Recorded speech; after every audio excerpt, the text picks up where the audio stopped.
글로벌 비트입니다. 시장은 이제 물가가 잡히고 있다는 확실한 시그널을 향해서 달려나가고 있습니다. 간밤에는 생산자 물가지수 PPI가 발표가 됐는데요. CPI에 이어서 물가지표는 점차적으로 연준에 확신을 줄 수 있는 데이터를 향해서 움직이고 있는 분위기입니다.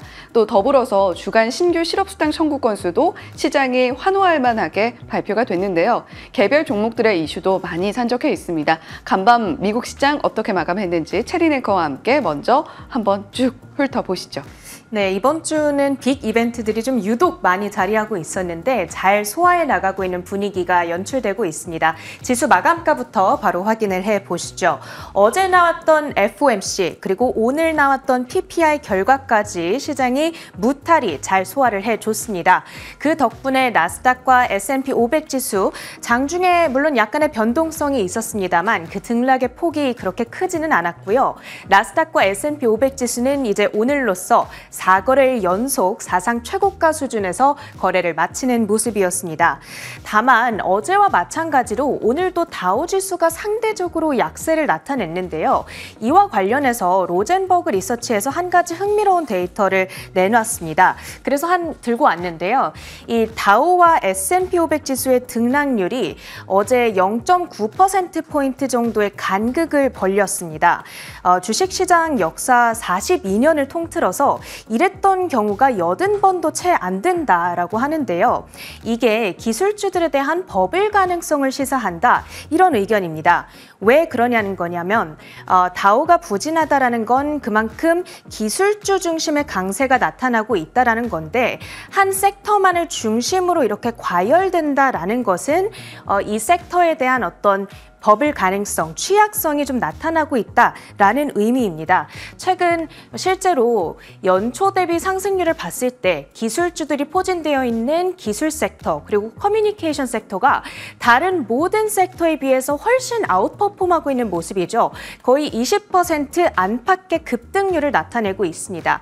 그렇기 때문에 시장이 그렇게 광범위한 랠리를 하고 있지는 않구나라는 점에 우리가 주의를 해볼 필요는 있어 보입니다. 자, 그렇다면 히트맵을 열어서 오늘 섹터와 종목별 분위기 어땠는지 확인해 보겠습니다. 매그니피센트 7 종목들의 분위기가 조금 엇갈리는 모습이죠. 엔비디아와 테슬라가 각각 3% 내외의 급등세를 나타냈습니다. 간밤에는 오펜하이머 측이 엔비디아에 대한 매수 의견을 재확인시켜줬습니다.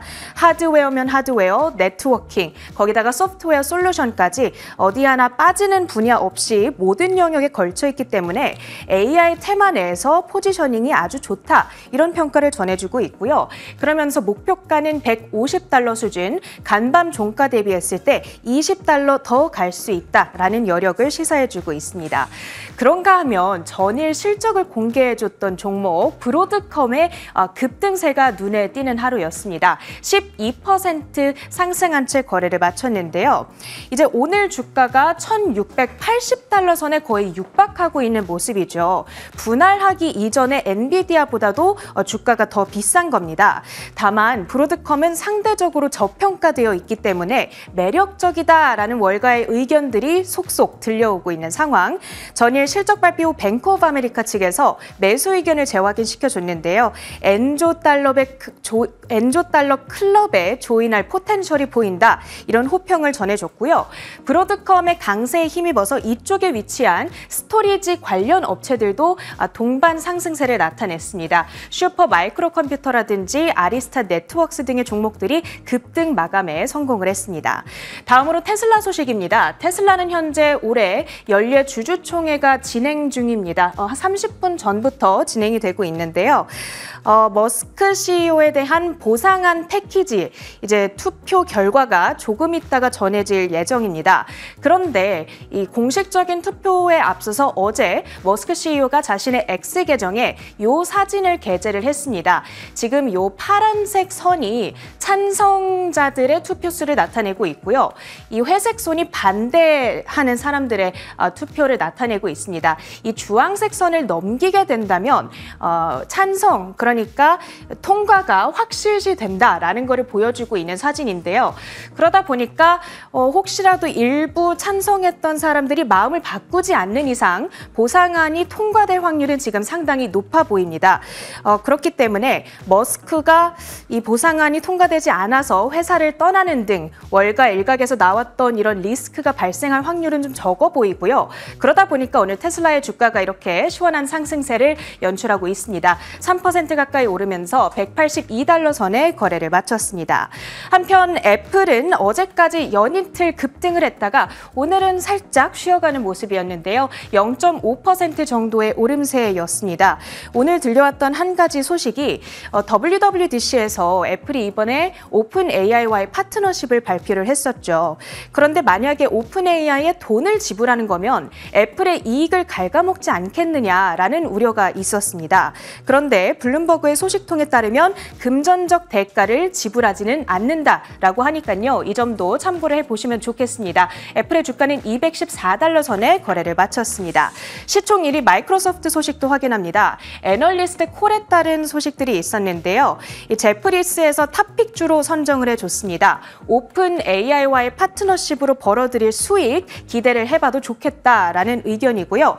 그러면서 목표가를 550달러 수준으로 제시를 했습니다. 간밤이 441달러 선을 가리키고 있으니까 지금보다 110달러 정도 더 갈 수 있겠다라는 여력을 시사하고 있습니다. 자, 그런가 하면 장 마감 후 조금 아까 어도비의 실적 결과가 전해졌습니다. 장중 정규장에서는 조금 얌전한 흐름을 보여줬는데요. 이 실적 결과가 상당히 좋게 나왔습니다. 매출과 EPS 모두 비트였고요. 그러다 보니까 현재 시간의 거래에서 급등세를 나타내고 있습니다. 경영진이 연간 가이던스를 상향 조정했다라는 소식까지 전해지고 있는데요. 자세한 분석은 잠시 후 이항영이 월가이드 시간을 통해서 챙겨드리도록 하겠습니다. 자, 그 외 M7 종목들인 구글과 메타 그리고 아래에 위치했던 아마존의 경우에는 오늘 차익 실현 압박을 조금 받아갔고요. 특히 세일즈포스가 3% 가까운 하락세를 오늘도 이어갔습니다. 이 세일즈포스와 아마존의 하락이 다우지수를 좀 압박하는 하루였습니다. 자, 이제 특징주를 확인해 보겠습니다. 첫 번째로는 버진 갤럭틱 우주 관광 기업에 해당하는데요. 얼마 전 관광객 4명을 태우고 7번째 우주 비행을 성공적으로 마쳤다. 이런 뉴스가 전해지기도 했는데 그런 가운데 뉴욕 증권거래소죠. 이 NYS에 대한 상장 폐지를 피하기 위해서 20대 1의 주식 병합을 승인했다. 이런 뉴스가 전해졌습니다. 그러다 보니까 간밤 주가는 14%의 급락으로 진행이 됐고요. 73센트 수준을 현재 가리키고 있는 상황. 최근 1년간 주가가 80% 넘게 하락했다는 점도 체크를 해보실 필요가 있겠습니다. 다음으로는 넥스트 에라 에너지도 확인해 볼 텐데요. 오늘 바클레이즈 측의 투자 의견 하향 소식이 있었습니다. 전환사채 오버행에 따른 어떤 우려감을 나타내고 있고요. 투자 의견은 매도 의견 내주고 있습니다. 그 다음으로는 킴벌리 클락도 확인해 보도록 하겠습니다. 하기스, 이런 클리넥스, 이런 제품들을 만들고 있는 브랜드인데요. 뱅크 오브 아메리카 측이 투자 의견을 2단계 낮춰 잡으면서 이제는 매도 의견을 주고 있습니다. 매수 의견을 주고 있습니다. 2단계 올려 잡았고요. 구조적인 변화를 앞두고 좀 긍정적인 흐름이 기대된다라는 의견. 거기에 따라서 오늘 주가는 3%대의 급등세, 140달러 선에 근접한 채 종가를 형성했습니다. 마지막으로는 미국판 올리브영이죠. 울타뷰티입니다. 오늘 오펜하이머 측에서 자사의 탑픽주로 선정을 해줬는데요. 매력적인 위험 보상 비율, 그러니까 투자할 때 내가 감수하는 리스크 대비했을 때 얻게 될 수 있는 수익이 참 매력적이다. 이런 이야기를 해주고 있습니다. 이렇게 간밤 특징주들 정리해드렸고요. 주요 외신 헤드라인 이어갑니다. 네, 간밤 나온 경제 지표들 짚어보겠고요. 그리고 종목별로 특징적인 이슈가 있는 종목들도 함께 짚어보도록 하겠습니다. 자, 첫 번째 헤드라인은요. 블룸버그 통신에서 이야기를 하고 있는 미국의 간밤 발표된 PPI, 생산자 물가지수에 대한 이야기입니다. 생산자 물가지수는 CPI의 앞서서 조금 선행하는 지표로 보통 우리가 이야기를 하는데요. 이 PPI도 10개월 내 최저치를 기록하면서 10월 이후에 최저치를 기록하면서 앞으로 물가가 점차적으로 더 추가적으로 잡힐 수 있다라는 자신감을 얻는 데 굉장히 큰 역할을 하고 있습니다. PPI 어떻게 발표가 됐는지 함께 들여다보시죠. 미 노동부가 5월 PPI가 전월 대비 0.2% 하락했다고 발표했습니다. 이는 다우존스가 조사한 전문가 예상치 0.1% 상승을 하회한 것은 물론 시장의 예상을 깨고 깜짝 하락 전환한 것으로 직전월인 4월의 월간 상승률보다 크게 둔화했습니다. 4월의 월간 PPI 상승률은 0.5%로 수정되지 않았습니다. 5월 PPI는 전년 동월 대비로는 2.2% 올라 역시 전문가 예상치 연간 2.5% 상승을 밑돌았고 4월의 연간 PPI 상승률인 2.3%보다 둔화했습니다. 그러나 주요 인플레이션 지표인 미국 5월 CPI에 이어서 PPI도 시장의 예상치를 밑돌며 둔화세를 나타냈음에도 불구하고 투자자들이 다소 매파적이었던 FOMC 결과를 소화하면서 달러의 가치는 강세를 보였습니다. 네, 이렇게 PPI 상세하게 어떻게 나왔는지 좀 짚어보겠습니다. 일단 전반적으로 하락에 크게 영향을 미친 것은 유가의 하락이었습니다. 최근 들어서 다시 고개를 조금씩 들고 있는 유가의 흐름이긴 합니다만 전반적으로 80달러를 상회하던 흐름에서 중동발 리스크가 안정화를 찾아가면서 70달러 초반까지도 내려갔던 유가의 흐름이었죠. 이러한 부분들이 PPI의 물가 지수가 잡히는 데 있어서 상당히 큰 영향을 미치고 있고 특히 전월 대비 수치를 보시면 좋겠는데요. 예상치와 전월치 모두 하회를 했던 이번 월간 헤드라인 PPI의 경우에는 마이너스 성장세를 보였습니다. 이렇게 10월 이후에 마이너스 성장세를 보이면서 앞으로 추가적인 CPI, PCE 물가지수에 대한 자신감도 더 붙고 있는 건데요. 주요 IB들에서는 월 말에 발표가 될 PCE 전망치도 역시 조금씩 내려잡는 흐름들을 보여주고 있기 때문에 물가에 대한 자신감 더욱더 이어질 수 있는 시그널들 더 없는지 살펴봐야겠습니다. 두 번째 장 살펴보시면요. 신규 실업수당 청구 건수도 간밤 발표가 됐습니다. 24만 2천 건으로 발표가 되면서 전주 대비 13,000건가량 늘어나는 모습을 보여준 건데요. 이렇게 신규 실업수당 청구 건수가 늘어나고 있다는 것은 고용시장이 뜨거웠던 면에서 조금씩 식어나가고 있다는 부분을 반증하는 것으로 풀이가 됩니다. 연준도 역시 고용시장에 대해서 전일 FOMC 경제 전망을 통해서 완만하게 식어갈 것이다. 아직은 조금 뜨겁다라는 코멘트를 내놓았던 만큼 이렇게 실업수당 청구 건수가 늘어나고 있다는 것은 주식시장에는 호재로 작용할 만하다라는 분석이 나오고 있습니다. 자, 더불어서 간밤에는 윌리엄스 총재 그리고 제닛 옐런 재무부 장관의 코멘트가 있었는데요. 윌리엄스 총재는 금리 정책과 관련해서 크게 주목할 만한 이야기를 내놓진 않았습니다. 자, 그런데 재무부와 연준은 계속되는 줄다리기를 펼치고 있죠. 미국 정부의 부채 규모를 줄여야만 하는 재무부와 연준은 앞으로 시장의 전반적인 통화 정책을 어떻게 컨트롤할 것인가 그 부분을 두고 줄다리기를 할 수밖에 없는 상황인데 옐런 장관이 이런 이야기를 했습니다. 미 정부 부채가 현 수준에서는 그래도 합리적으로 컨트롤이 가능한데 부채에 대한 실질 이자 비용이 사실상 진정한 부담으로 작용을 하고 있다라는 이야기를 하고 있는 겁니다. 금리 인하에 대해서 약간은 압박을 하는 그러한 분위기가 감지됐다라고 이야기를 해볼 수가 있겠고요. 간밤에는 220억 달러 규모의 30년물 입찰도 있었습니다. 응찰률이 직전 6회 평균보다 높게 나타나면서 상당히 그래도 견조한 수요를 나타냈는데요. 이렇게 장기물의 경우에는 인기가 좀 없다라는 점을 비교를 하더라도 수요가 꽤나 견고하게 나타났다는 점까지 참고해 보시면 좋겠습니다. 자, 두 번째 헤드라인으로 이어가 보겠습니다. 일론 머스크의 보상안 패키지 과연 주주총회 결과를 받아들고 나서도 머스크 CEO가 이야기한 대로 잘 흘러나갈 수 있을까요? 일단 주가가 먼저 반응을 했던 간밤의 분위기였습니다. 자, 과연 지금 아마도 현재 진행 중일 텐데 표결 결과가 어떻게 나올지 그리고 머스크는 어떤 이야기를 했는지 함께 확인해 보겠습니다. 미국 전기차 업체 테슬라 주가가 현지 시간 13일 일론 머스크 최고 경영자에게 수십조 원대의 성과 보상을 지급하는 안건 표결을 앞두고 있습니다.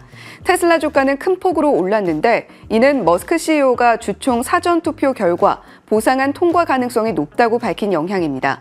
머스크는 전날 밤 X에 올린 글에서 자신에 대한 보상 재승인안과 테슬라의 법인 소재지를 델라웨어에서 텍사스로 이전하는 두 가지 주요 안건이 현재까지 큰 표차로 통과되고 있다면서 여러분의 지지에 감사하다고 전했습니다. 웨드부시는 이번 주총 완료로 머스크 CEO는 테슬라 지분이 25%가량 늘어날 것이라며 테슬라 주가에 부담을 줬던 $20에서 $25가량의 오버행도 제거될 것이라는 전망을 내놨습니다. 네, 사실 어제 오버나잇 시장부터 급등세를 보였던 테슬라였습니다. 오스틴에서 주주총회가 우리 시간으로 5시 반부터 진행이 됐는데요. 사실 머스크 CEO가 본인의 X글에 올린 이야기는 잠정 투표 결과였습니다.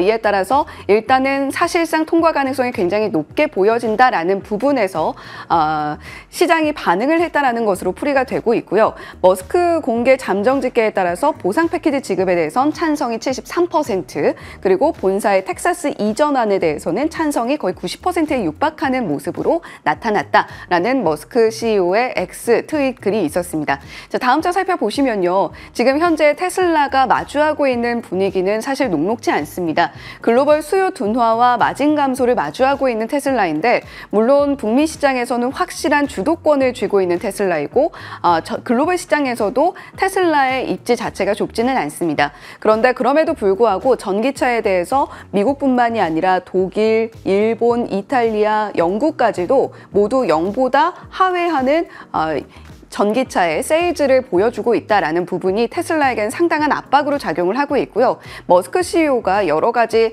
구상안을 밝히고 있는 것도 전기차에 대한 그러니까 완성차를 파는 업체라는 이미지에서 테슬라를 AI 또는 로봇에 관한 기업으로 탈바꿈하고 싶다라는 그러한 큰 꿈이 반영이 되고 있는 것이다라고 풀이를 해볼 만합니다.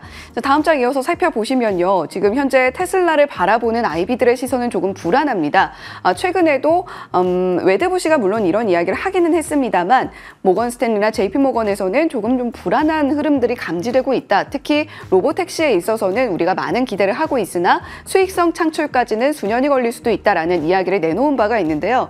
잘 자세하게 들여다볼 수 있는 정도의 크기는 아닙니다만 모두 일제히 목표가를 하향하는 흐름을 보여줬던 최근의 테슬라 IB의 의견입니다. 자, 그렇다면 앞으로 테슬라가 머스크 CEO의 보상한 패키지 가결로 인해서 조금 더 상승 동력을 얻을 수 있을지 지속적으로 지켜봐야겠습니다. 자, 세 번째 헤드라인으로 이어가 보겠습니다. 이번엔 브로드컴 이야기인데요. 실적 발표 내용 어제 이 시간에 전해드렸습니다만 실적 발표 이후에도 시간외에서 급등, 그리고 간밤 정규장에서도 브로드컴의 주가가 날아올랐습니다. 브로드컴에 대한 아이비들의 의견도 상당히 좋은데요. 하나하나 들여다보시죠. 미국 반도체 기업 브로드컴 주가가 현지 시간 13일 뉴욕 증시에서 실적 전망 상향과 주식 분할 계획 등 호재들이 작용하면서 12% 이상 급등했습니다. 장중에는 1,735.85달러까지 치솟으며 역대 최고가를 경신하기도 했습니다. 지난해 말만 해도 1,111.52달러였던 브로드컴 주가는 AI 수혜주로 부각되며 올해에만 50% 이상 급등했습니다. 브로드컴은 챗 GPT와 같은 AI 애플리케이션에서 방대한 데이터 처리를 돕는 첨단 네트워킹 칩을 제조하고 있으며 애플이 최대 고객으로 브로드컴 매출의 약 20%가 애플에서 나옵니다. 지난해에는 클라우드 컴퓨팅 업체 VM웨어를 인수하며 사업 영역을 확장하고 있습니다. 브로드컴은 또 개인 투자자들의 주식 접근성을 개선하기 위해 주식을 10대 1로 분할할 계획이라고 밝혔습니다. 이는 주식의 액면 가치가 10분의 1로 분할되는 것으로 다음 달 15일 거래 때부터 적용됩니다. 네, 브로드컴, CNBC가 앞으로도 브로드컴 더 날아오를 수 있다라고 세 가지 근거를 제시를 하고 있습니다. 첫 번째로는 이번 실적 발표에서 살펴보셨습니다만 AI 가속기와 네트워킹 수익이 무려 연간 기준으로 280%나 뛰어오르는 모습을 보여줬던 브로드컴이었는데요. 매출액 자체는 31억 달러가량으로 집계가 됐었죠. 이렇게 AI 데이터 센터의 수요에 대한 이야기가 꾸준히 나오고 있습니다만 여전히 견고하다라는 것을 브로드컴의 수익이 또 한 번 반영했습니다. 반증을 해줬다. 따라서 앞으로의 브로드컴의 미래도 밝아 보인다라는 이야기를 하고 있습니다.